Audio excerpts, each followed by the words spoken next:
All right, that election just right around the corner, and this year you can cast your vote in style.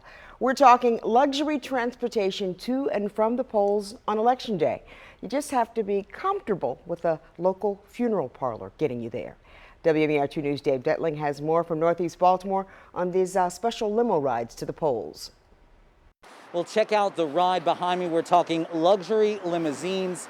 Come November 3rd, funeral directors throughout the city say they plan to give roughly 21,000 rides to voters, and it's all to get them to the polls. In our business, we're on 24-hour call. Business dealing with the dead is never quiet unless you're the funeral director, says Dr. Henry P. Close II. I have to go back, the funeral director is the quiet person. We were always the Underground Railroad. Our limousines and our cars were always used, even when you go back to Selma, when you go back to Montgomery.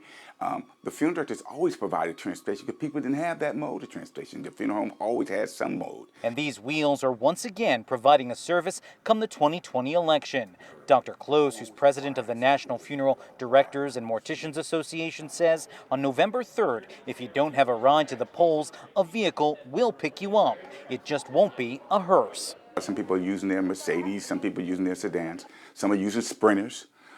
Even though it might be huge, is to limit numbers to go in. The aim, providing registered voters access to polling sites. The rideshare has been an option for Baltimore City voters for 25 years. The focus is on the seniors, but we'll still provide for those who will call. Close will be one of the many drivers behind the wheel, donating a fleet of his vehicles to Baltimore City voters. He says while the rides are fancy, the issue is for you to vote. And no, we're not driving you around to people to see. We're driving you to the poll, dropping you off.